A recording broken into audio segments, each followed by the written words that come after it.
G'day YouTube, Warbles on a lot here, with a little look at a very old book. Copyright 1960, so probably 1961 somebody paid 34 shillings and 9 pence for this to go into the Glen Primary School Library. In 1968 it was liberated from the bottom of a cupboard in a classroom by a certain 7-year-old. At the request of Mac Nuts in Canada, we're going to have a little bit of a look at the greatest one-raid damage of the war. One charming feature of this book is that all scales are given by the outline of a 10-foot wingspan albatross. So here's your Boeing B-29 Superfortress, span 141 feet 3 inches long, 99 feet length, height 27 feet 9 inches, aspect ratio 11.5 to 1, maximum laden weight 140,000 pounds, engines 4 Wright Cyclone R3350 18-cylinder radial engines, total 8,800 horsepower. And there's your albatross, 10-foot wingspan against the bomber. So we have 4 pages to get through. Chapter 17, Superfortress, greatest one-raid damage of the war. Quote, "And thousands had sunk on the ground, overpowered, the weary to sleep and the wounded to die." Unquote, from The Soldier's Dream by T. Campbell. The successful daylight precision bombing attack on Kawasaki Akashai on 19 January 1945, which appeared to vindicate Hansel's policy, proved to be unique.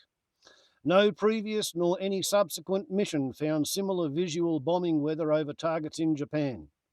Bombs falling within a radius of 3,000 feet of the aiming point reached an unsatisfactory maximum score of 17%. Often the result was 0 within that big bullseye. Incendiary tests by B-29s over China and Japan had been made from high altitudes. These long drops exaggerated the bad ballistics of such bombs. There could be no way to improve this but by flying lower.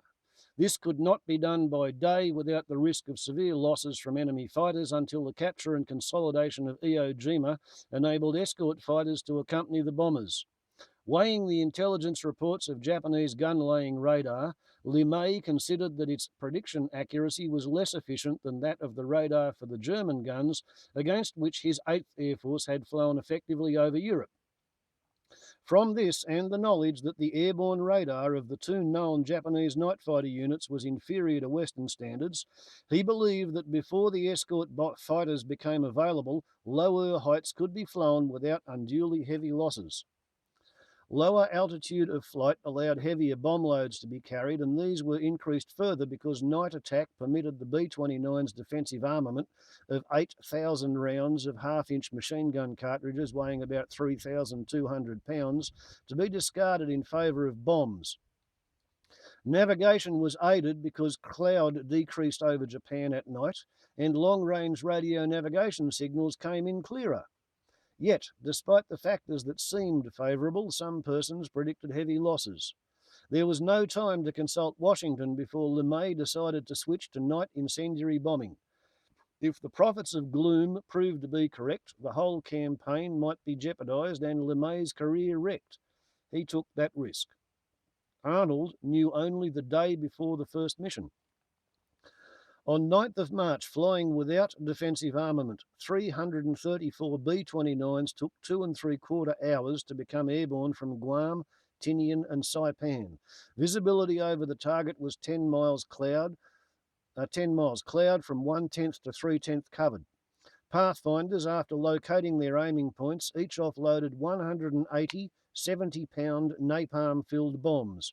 Napalm, a new incendiary mixture first used in the Pacific area by fighter bombers against oil storage tanks at Bouila on Ceram on 22 October 1944, was a powder form of a metallic salt of the naphtha used in the making of soap, mixed with petrol to form a gelatinous mass that clung to any surface and burned with an intensely hot flame.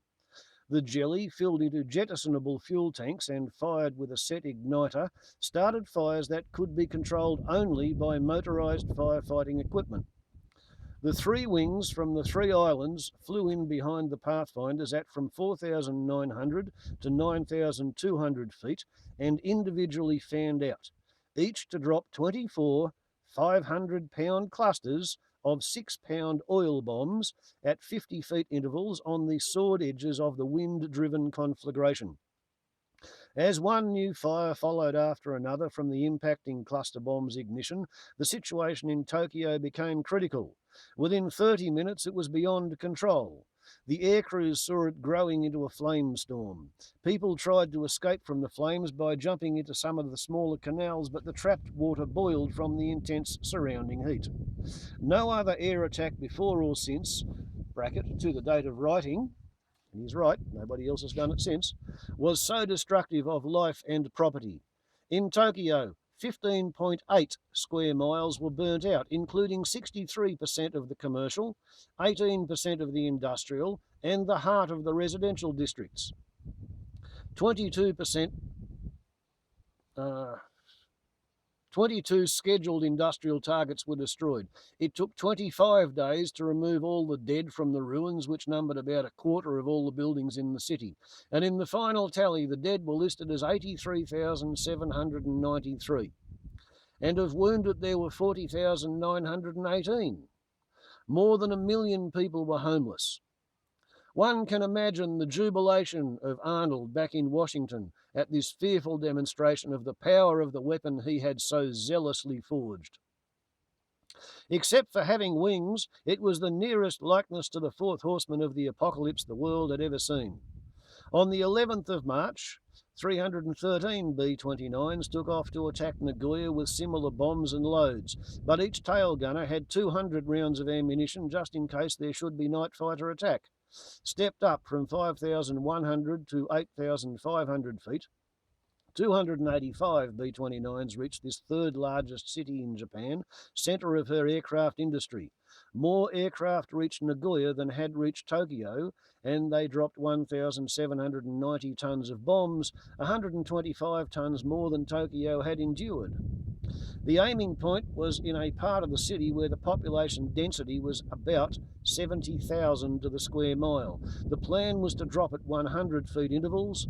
In the absence of any surface wind, this pattern proved to be too thin. After their easy success at Tokyo, the bombardiers were too haphazard. Baffled by thermal currents rising straight from the heat of the first wing's bombs and fires, the two following wings deliberately aimed short. The city's fire control was good, no firestorm developed. Scattered spots of destruction throughout the city added up to a total of 2.05 square miles. The aircraft factories were not wiped out as had been hoped, but 18 industrial targets were damaged or destroyed. 2 days later, 301 B-29s took off to hit Osaka, Japan's second city of 2 million population. With the same bomb loads and ammunition for the lower fore and aft turrets and the tail guns, 274 reached their target, where they found 8/10 cloud. Bombing by radar on controlled run-ins, they got a more uniform bombing pattern than on Nagoya. Some 1,732.5 tonnes fell on the heart of the city in about 3 hours. The firefighters were defeated by the rapidity of the spreading flames. Just over 8 square miles of Osaka were consumed. In the industrial district, 119 major factories were destroyed. The main commercial district was ruined. 134,744 houses were destroyed. 3,988 persons died. 678 were missing, and 8,463 were injured.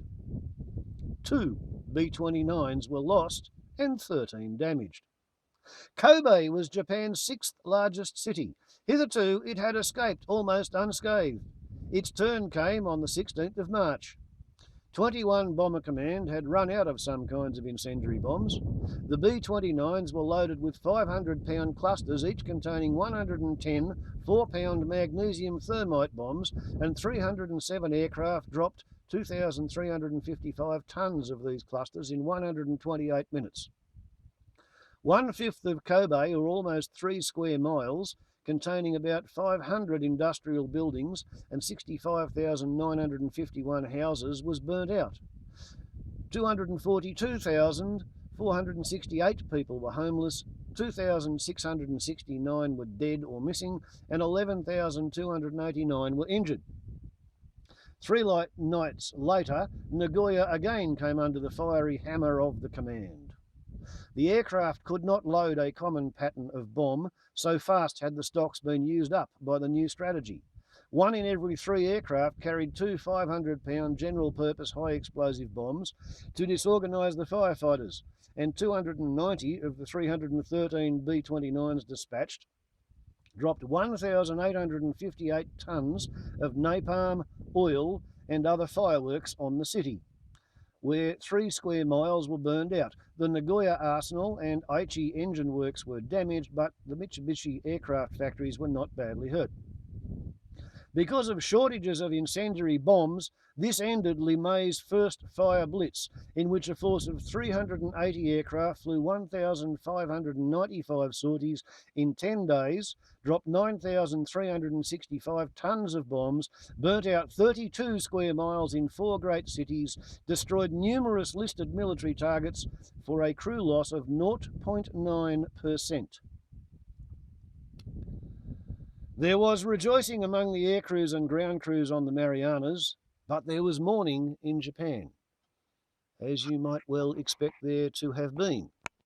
Now let's compare the atom bomb on Hiroshima. Ground Zero, the point on the surface vertically below the explosion, was near a bridge on the north end of the island containing the airport, close to the intended aiming point, just south of an army headquarters.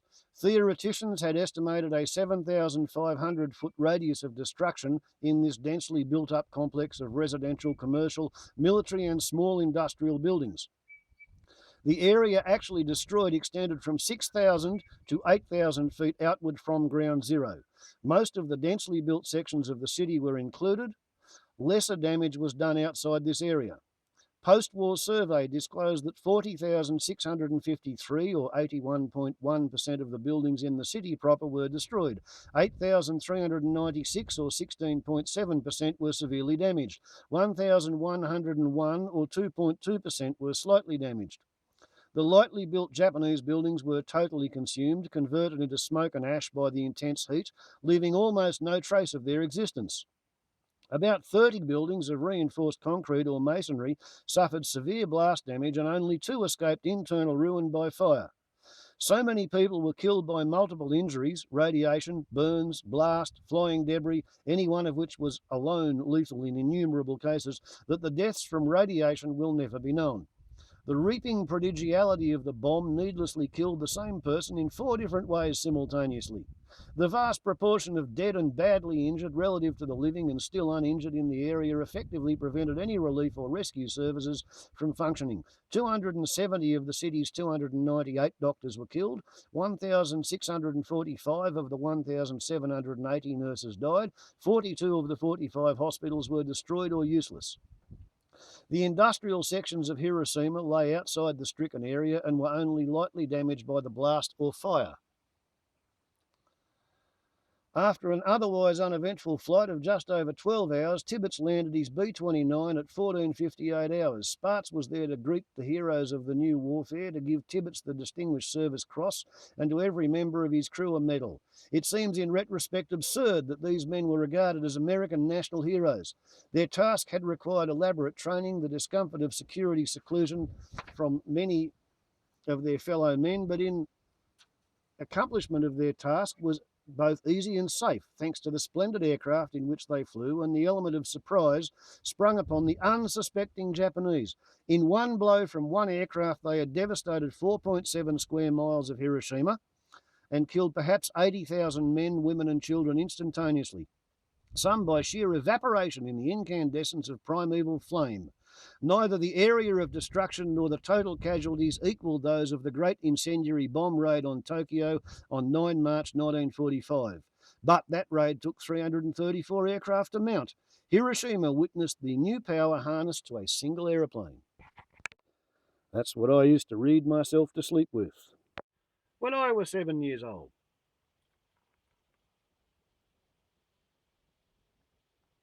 Warbles on a lot to YouTube. Ciao.